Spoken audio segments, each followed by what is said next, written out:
Kamag-anak din Ayan, po si kayo Kiki. pala ni Ate Lenny. Si Ate Lenny? Sa Laurente? Sa Laurente Tabio. ba? Sa Tabio. Oo. Yung nanay ni Ate Lenny, ate ng nanay ko. Ate ng nanay mo. Bunso ang nanay ko Oo. sa lahat. Nakatira kami kay Tatay Tabio noon.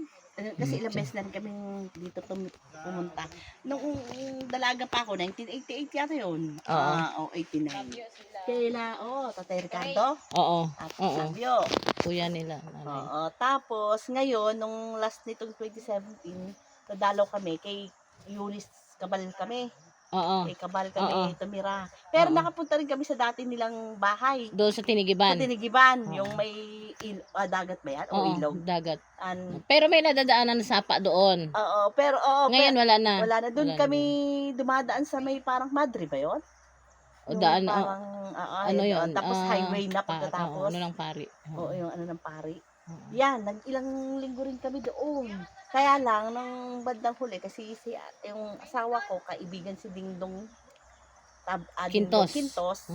Diyan kami sa kanya tumutuloy.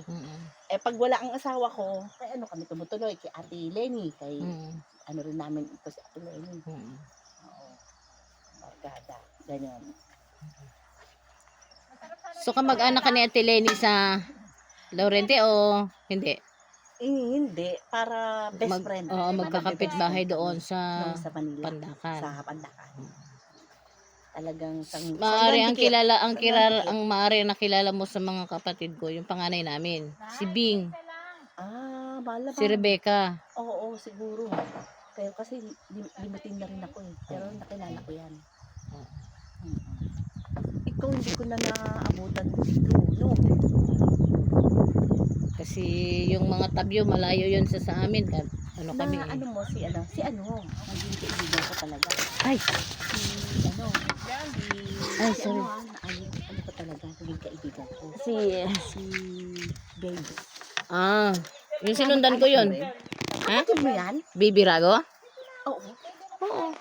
Kaya pala kawig mo? Sinundan ko yun. Naging asawa ni Champoy? Oo.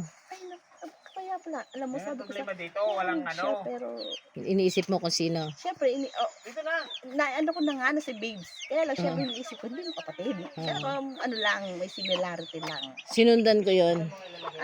Siyang sinundan ko. Sinundan pa. Natira sa akin si Babes. Nung naglaya siya, galing na siya kay hindi pa sila mag-asawa ni Cham. Bali, mag-boyfriend pa lang. Bali, lumuwas siya ng Manila. Tapos, tapos sa amin siya tumira. Si Babes. Ayun ang pinangamagala sa amin na magkakapatid eh. Ay, hanga ako doon kay Babes sa Oo, talagang ano siya.